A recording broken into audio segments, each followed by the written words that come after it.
Welcome to iPEMS, a podcast series that teaches about pediatric emergency medication safety and equips providers with strategies for solutions. I'm your host, Dr. Tiffani Johnson of the Emergency Medical Services for Children National Resource Center. In this episode of iPEMS, we will be discussing how to become a champion for children and ways to enhance leadership in pediatric emergency medication safety.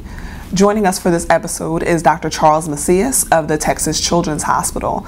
Dr. Macias was also one of the co-directors for the 2010 Pediatric Emergency Medicine Leadership Conference, along with Eveline Alessandrini. Thank you for joining us today, Dr. Macias. Dr. Macias, the theme for this year's PEM Leadership Conference was enhancing leadership in improving quality of care in emergency settings for children. Can you tell us a little bit about why this theme was chosen? Well, every 3 to 5 years, the American Academy of Pediatrics, specifically through the section of emergency medicine, host a leadership conference to really enhance the didactic learning on a very professional level that both early career leaders and mid-career, even late career leaders can learn from. And for years, we've done this as a very general topic in order to understand ways that we can improve leadership within our own subspecialty. About 2.5 years ago, we undertook this particular initiative to improve quality of care through a leadership conference. In this podcast series, our target audience is really the future of medicine. We're targeting trainees, including medical students, residents, as well as fellowship trainees. So how can we begin to foster leadership related to patient safety and medication safety early in one's training experience? I think that there are lots of ways that we can foster quality improvement in our trainees. I like to think about it in the same terms that we talk about the critical domains for academic learning. So when we talk about medical care, medical education, when we talk about research, when we talk about administrative skills, and when we talk about advocacy, quality improvement fits in all of those. So if it's research, we should be teaching our trainees how to be conducting better research as it relates to the quality improvement sciences. We need to get them involved in quality improvement projects that have very definable outcomes and really be able to propel much more of the education and much more of the product that they're getting out of quality improvement projects into the broad knowledge, because it's the knowledge translation piece that helps us all to understand how we can translate one piece to a greater community to make that more generalizable. From a medical education piece, trainees as well as junior faculty as well as mid-level faculty members all need to be engaged in educating, not just education through lectures, not just education through community outreach, but educating each other. We're very much responsible for what we learn in collaboration, and quality improvement teaches teamwork. And because of that, we can look at education as one of those areas where teamwork really is necessary.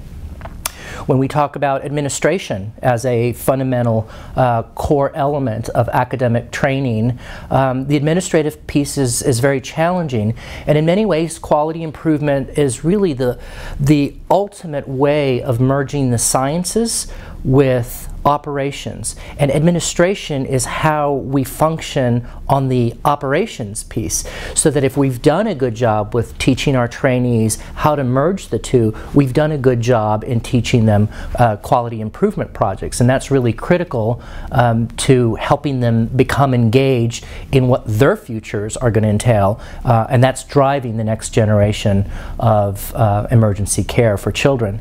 When we look at advocacy, there are lots of ways that we can advocate by participating in committees, and that doesn't even require that it be done at a faculty level. It's easier when it's done from an evidence-based perspective, but there are plenty of ways that lay people, for example, can become very vocal about where our healthcare industry needs to be turning to use quality improvement as a means to provide better efficiency and better safety in healthcare. And then finally, the clinical research, the clinical setting. Clinical setting itself is the very end product of quality improvement. When we look at that piece of it, what we're really saying is that quality improvement should permeate our culture. It should be the way that we live day to day. It means if on a daily basis we're treating a child, it should have evidence of high quality improvement. If we're leading teams, we should be engaged in leading teams in such a way that we have been heeding all the same elements or the same didactic lessons that we've learned from quality improvement in order to get the right kinds of outcomes. And one of the topics that you mentioned was the importance of research. And as many of you know, fellowship trainees are required to engage in some sort of research or scholarly activity. For fellows who may be listening to this podcast and interested in patient safety and quality improvement, do you have any advice for how they can incorporate this interest into their scholarly activities? Over the course of the last few years, the American Board of Pediatrics has shifted from requiring a research activity to a scholarly activity. So a lot of elements that are centered around a hypothesis-driven question, a scholarly approach to answering that question, using data, using results. Some of the similar things that we would do in a research project. But it's quite possible for a fellow to be engaged in a quality improvement project to meet those requirements. Additionally, even fellows who are going a research route to meet that requirement, in my estimation, really should be undertaking some quality improvement projects.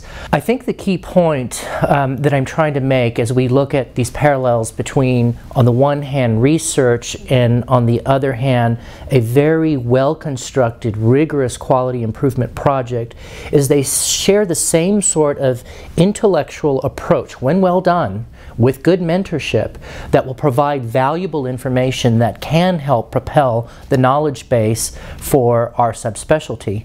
And you mentioned the importance of identifying a leader. Can you just give us a little bit more information about why it's so important to have a mentor when you're involved in projects like this? I think mentorship is an absolutely essential piece of how we evolve as a subspecialty and as a healthcare organization. Mentorship then is the essential piece of how the novices will learn the skill sets, learn what is the appropriate way to conduct a quality improvement project that will be guided by their own failures to say, yes, perhaps this didn't lead to the outcomes, but let's consider the next PDSA cycle. So I think there's a wealth of sort of in one person's institutional memory from what they've been able to do in quality improvement, but on a national basis, there's a lot of quality improvement activity going on as a national agenda, and there's therefore a lot of opportunity for national mentorship.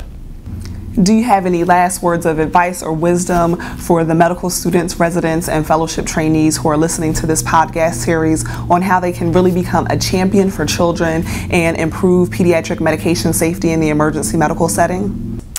Well, I think on a very black and white level, we talk about the necessity to understand how to conduct quality improvement projects.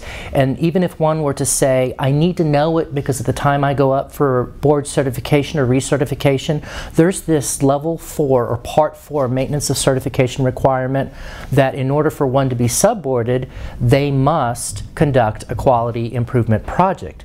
So from a tangible way of saying there are regulations that require you to do it, there certainly is value to that. But I think the far more important piece is the vision and the mission that we drive as a subspecialty, to say that if we're really going to improve the quality of care, if we're really going to make a difference for the millions of children that we see, we've got to learn how to make our care more safer, more timely, more effective, more efficient, more equitable, and more patient-centered. Well, thank you so much for joining us today, Dr. Macias, and for all the wonderful advice that you have provided to our audience. And thank you for listening to this episode of iPEMS. To learn more about pediatric emergency medication safety, as well as strategies for improvement, please tune into other episodes in the iPEMS series.